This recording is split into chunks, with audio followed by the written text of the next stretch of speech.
Hello, welcome back to my channel, and today I've got some books to talk about. Those are all the books I completed in August, and I want to talk through them with you. I have a couple reading vlogs where I read them, so if you want to go check those out, I'll have them linked.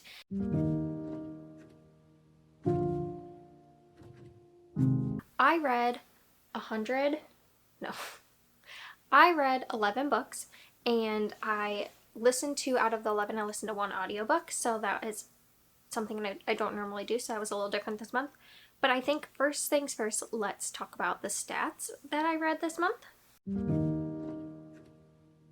So, as I said, I read 11 books.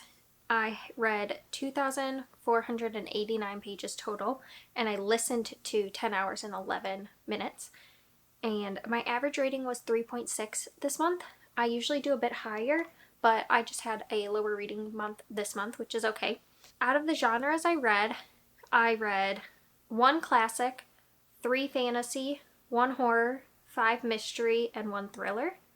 And I read 9 adult books and 2 YA books. As for my ratings, I had 2 2.5 stars, 3 3 stars, or 1 3.5 star, 2 4 stars, and 2 5 stars. So it was mostly a 3-star month for me, but that's okay. I didn't hate anything I read, I just didn't have a lot of books that I really loved this month. So let's get into the book ratings. So I think that this time I'm going to organize them by author's last name. So that's what I've done here, and I'm just going to go through them and tell you what I thought. I'm going to not do synopsises for each book and just let you go back to the reading vlogs if you want to see like synopsis and full thoughts, but these I'll just kind of give a brief summary and then get into my thoughts. So the first book, So the first book is Harlem Sunset by Nafisa Afia, and this is the second in the Harlem Renaissance mystery series. And this one I didn't enjoy as much as the first one. We're following Louise, and she's a young queer black woman in Harlem and solving mysteries. And the first one I gave 3 stars to and I enjoyed, but this one I ended up giving 2.5 stars to, and I don't think I'll continue on with the series. So a couple of things is that I felt like Louise, while she went through stuff in the first book that related and impacted her in the second, she just felt like a very different character to me than the first book, and so some of the choices she made just like didn't really make sense to me. And I'm not someone who has to like necessarily agree with all the decisions the character made. I just felt like she really changed from book 1 to book 2. And then there were some tropes that were used in here that just personally I don't enjoy when those are used, and how they're used. I feel like I want them handled a specific way, and this just wasn't handled in the same way that I would have liked. And then the mystery itself wasn't as engaging to me. I feel like I kind of had it figured out from the beginning, so it just disappointed me, really. And I'm sad because I did really want to love this series, and after the first one I gave 3 stars, I was hoping like we would just get more, and I just didn't like the direction this went, and that's fine. There's an audience out there for this, and I just don't think that it's for me right now, but I'm glad I gave it a try, and I did my first ever tabbing situation here, and that was really fun. So I got a fun experience out of it, and I have a reading vlog on reading new historical releases if you want to check out my full thoughts. So the next book I have is A Grip Through Time by Kelly Armstrong. This is kind of a time travel mystery where a cop gets sent back in time to 1869, and I thought this was a lot of fun. I enjoy time travel mysteries. I like how it kind of makes you have to question things as you're going through the perspective of someone not from that time period, and just makes more intrigue to the mystery for me. So I had a fun time. I was never bored with it, but I wouldn't say I was like, this is a new favorite by any means. I ended up giving this 3.5 stars. I enjoyed the characters, and I had like a good time while reading, but some things were like a little over the top for me and just a little like ridiculous, which sometimes I like because I can have fun with it, and so it wasn't like the biggest deterrent. But I think my main complaint is that I really wanted more perspectives in here. So you're just following Mallory's perspective through the whole thing as she's thrown back in time. So I really liked the characters of Dr. Gray and Isla, who were brother and sister, and Mallory is in the body of Catriona, which is their like servant, and I really liked their perspectives, and I just wish like we got to learn more about them and got to be in their heads a bit. And this is the first book, and I thought it was going to be standalone, but I've now learned that it's going to be a series probably, so maybe in the future we would get more of it. But overall, it was fun. I just wish we had more perspectives to see from, because I tend to like that more. I liked reading from multiple points of view. So this one is a little different. This is The Murder of Mr Wickham by Claudia Gray, and I actually didn't like this because I thought it had too many perspectives. So we're following, I want to say, close to 15 different perspectives throughout the book. There was just too many perspectives and not enough happening, so like the book felt long because you're just bouncing from perspective to perspective and never really gaining that much more information. So I really didn't like this. I gave it 2.5 stars. I think that it has an audience that's just not me. I think if you maybe like Jane Austen books, because this is a Jane Austen retelling where Mr. Wickham gets murdered and it's all the Jane Austen characters in the house. If you like Jane Austen, maybe this could be for you. I tend to not love Jane Austen, but I thought this was going to be more mystery than it was, and so I think if you do like Jane Austen, it might appeal to you more because it might lean more into those classic Jane Austen vibes, but I also am not an expert on that. And then there was some autism rep in here that I didn't think was like terrible, but I just didn't connect with it, and I didn't really love it as much as I wanted to, and I didn't know that it was going to be part of the story either, so I went in just like it kind of being a shock, and I just think it could have been done a little differently. So there's that, and I ended up giving it 2.5 stars. I really don't think that the classic Jane Austen retelling was for me, and I should have known that, but I still had such high hopes for it. It's on me, but it just wasn't a book for me, so I gave it 2.5 stars. So this one I don't have physically, but I read during my novella reading blog, and that's A Spindle Splintered by Alex E. Harrow. This is following a girl who suffers with terminal illness, and I can't remember her name at the moment, but she is dying, and then she gets swept into basically a kind of a Snow White retelling type story, and it's like time travel? No, it's like portal fantasy kind of. So I had high hopes for it, and as someone who has chronic illness as well, I was looking for that representation in there, but ultimately it disappointed me. I don't have terminal illness, so I have it a little differently, but one of the main like themes of the book was about her being the dying girl, and she called herself the dying girl.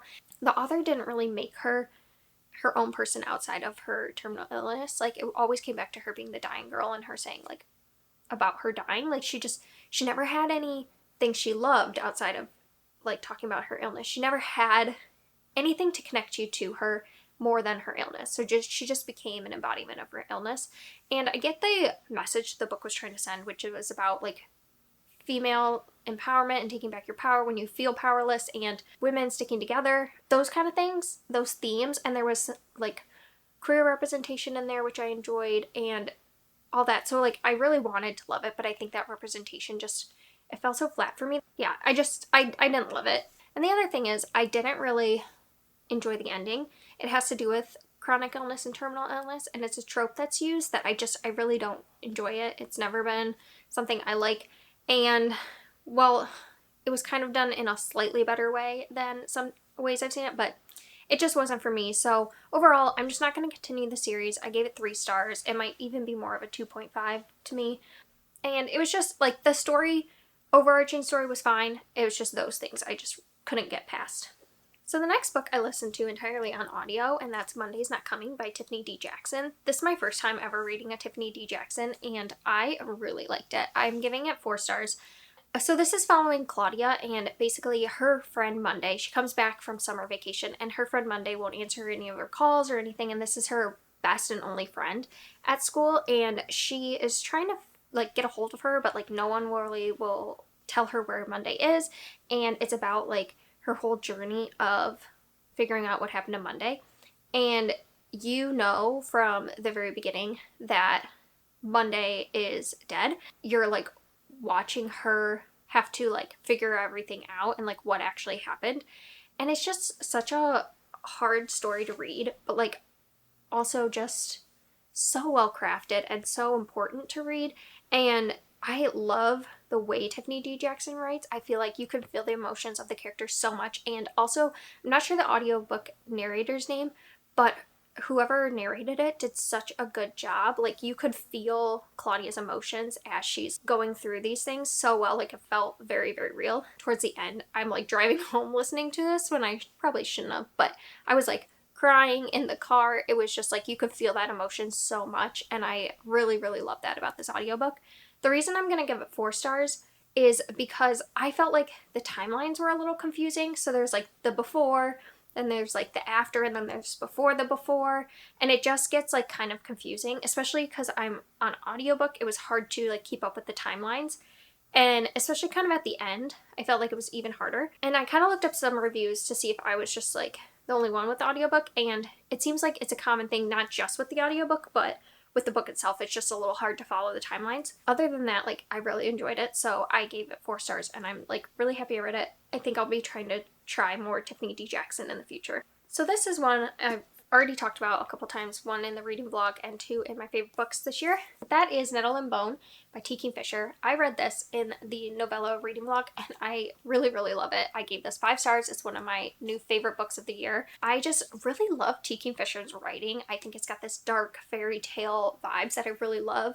This is about a princess trying to save her sister and completing impossible tasks and killing a prince. I love the found family elements in here. There's all these characters. I just love them together as like an adventuring group. And it's really about like being a woman and taking back your power and how far you would go to fight for your family and for your sister. And I just really like that. And I thought the adventure was just a kind of dark fairy tale adventure I like. I just had a really good time. There's a romance in here, and it's not like the biggest plot if you're not a big romance reader like myself. I don't have any bad things to say about this book, and it's just one I keep thinking about, and when I see it on my shelf I just get happy. And I just think T. Kingfisher is probably going to be a new author for me, and I will be picking up more T. Kingfisher. Speaking of picking up more T. Kingfisher, I did also read What Moves the Dead by T. Kingfisher, which is in a reading vlog you will see very soon. But this is also the Literally Dead book club for August, and so I wanted to participate. So I have read that for this. Or I have read this for that. I actually am going to give this 5 stars as well. This is a like retelling of The Fall of the House of Usher. And I thought I had read it before, but I actually had no idea. And I didn't read it before reading this, which I think was a good idea for me, because I think if I had, I maybe wouldn't have liked it as much. I feel like this is the perfect kind of gothic-y horror that I like. It wasn't overly disturbing, but there was just a suspense through the whole thing that I really enjoyed. It talks a lot about fungus, I guess, and I like the exploration of the main character. We're getting perspective from Alex, and Alex is from this like made-up area called Galatia. I think that's how you pronounce it. And I like the background that's in there, and there's talk about like different pronouns, and I think there's like 7 or 12, something like that, different pronouns used. And the pronouns that they use are con, because it's like for a soldier, and I thought that was really cool and like really interesting to explore. So I like those added things that I know was not in the original Edgar Allan Poe. And there's like an appearance from a certain like British historical figure that I thought was really fun. I don't know, I thought it was like the perfect kind of horror-y book, and I thought it was the perfect length for the kind of story it was telling. So I've heard some people say they didn't like it as much because it was too much, like there was too much added. And for me, I thought it was the perfect amount. So I'm really happy I read this, and now I definitely know that I gotta pick up more T. Kingfisher really soon. So the next book I have read is an ARC from Kensington Books, and that is Murder in Westminster by Vanessa Riley. And when you're seeing this is actually already out. It came out on the 30th of August. It's the first in a Lady Worthing mystery series. I really wanted to love this. I ended up giving it 3 stars. I think that there was a lot I liked, and so I might continue on with the series. So the first thing is that I felt like we were being jumped into like the 2nd or 3rd book in the series, because it's set up that she's already worked with this investigator before to help her husband get out of a situation. And I just felt like we're missing a lot of backstory for her that I think would have been really cool to see, to build up how she became like this sleuth, because it just kind of threw you in. So it really felt like I was missing something. And there's a lot of like background about her and her family that you like just get glimpses of, but you never get told more. I just always wanted more with the story. This is following a mixed race woman in polite society, and she is like having to navigate a lot of different things, because she's having to navigate racism, and she's having to, be a woman in this time. And also there's like these secret prohibition meetings she's going to help with that cause, and so she's kind of like in danger if that gets out. And so it's like all these things are really interesting to read about, but I just felt the execution of it, it was just like I kept wanting more of it. It felt like the mystery would like take more precedence over those things, but then the mystery to me wasn't as intriguing. So I just kept wanting more of the background stuff instead of the foreground mystery. The mystery itself too, kind of the ending was kind of disappointing, so that's why I'm giving it 3 stars. So that's why I think I might try to continue on in the series and see what the second one holds, and if that brings up more of the past and more of the things that I'm interested in. So yeah, so I think I did my rating wrong when I was doing what I rated books. 5 stars, because I actually have another 5-star, and this was in my novella reading vlog, and it is also another favorite of the year, and that is Comfort Me with Apples by Catherine M. Valente. I did not expect to love a horror novella as much as I did, but I really, really love this. It's about 100 pages. It's about a woman in a perfect gated community with a perfect husband, and things start going wrong. And I really loved the direction this went. I don't think it'd be for everyone, but I just really loved it. It had that exact perfect amount of tension I liked, where it was just like so creepy to me, and it wasn't overly descriptive or gory or any of those things, but it just was so unsettling. And there are some things in here that I guess are like a little more scary, but it was just the way that things were written. It just felt like the world was like slightly off, like things are supposed to be perfect, but you're like, this is weird. And I really, really, really love that about this. So I gave it 5 stars. I really think that if you're curious about it, just pick it up. It's 100 pages. It's not very long to get through, and I had such a good time with it. New favorite. I feel like I could really get into horror novellas if I read more like this. So yes, 5 stars from me. So I've got 2 more left. The next one is also going to be in a reading vlog that'll be out soon. That is Ghostwood Song by Erica Waters.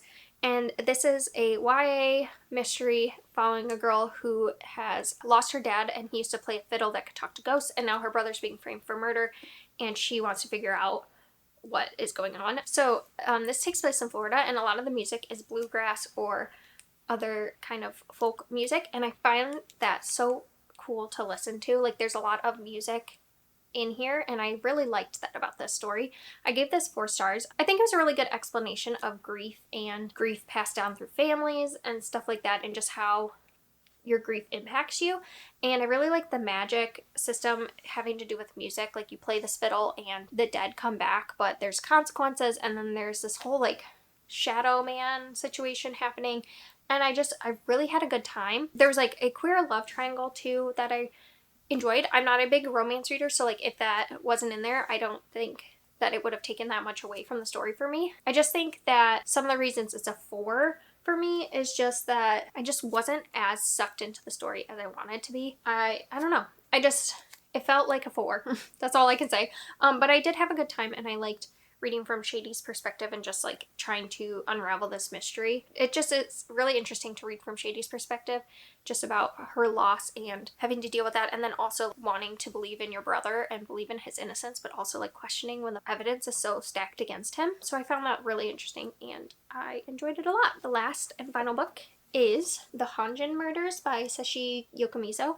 This is like a Japanese classic mystery, and it's a translated work, and I think this is written around the 30s, and it is like very like Agatha Christie, Sherlock Holmes, like those kind of stories. Like, it's very much like that era of mysteries, and so I was really excited to read a Japanese style version of this, and I did like it. I gave it 3 stars. I was told I should have started with the Inugami Curse, and I started with this one because it was the one that was at the store and it wasn't that long. I think I definitely will give that a try. It was just like, it was very much like the normal like kind of mysteries. I give a lot of Agatha Christie's 3 stars because I just think these kind of mysteries are just very methodical and in the same vein that you can kind of follow what's happening. And I don't always love the big like monologues at the end of how like I figured things out. I thought it was like an interesting perspective because like sometimes in these books you get like a story told from like just a narrator, or you get like in Sherlock Holmes like Watson's telling the story to the reader.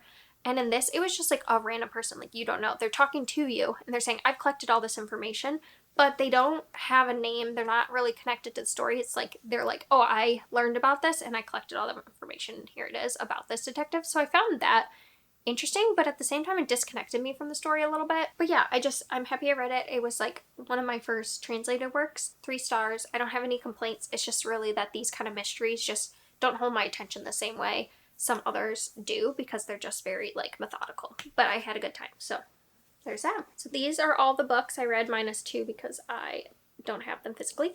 But I had a really good reading month in terms of like books read, but my rating was a little lower. So I feel like this upcoming month I'm really trying to find books I'm really gonna love. So I should have some good content coming through soon. But overall, I'm happy I tried certain things. I'm learning my taste in historical mysteries, so I have some trial and error there, and that's fine. And then I found a new favorite author, and I'm learning what I could like in like magical fantasy mysteries, so that is always fun. I don't think I have anything else to say. If you want to leave a comment down below, let me know what your favorite book you read this month is. I would really love it. Or if you want to leave a comment down below and let me know your thoughts on any of these books if you've read them. I'd love to hear your thoughts. And this happens every day. It's the same car too. I don't understand. So yeah, I will see you next time.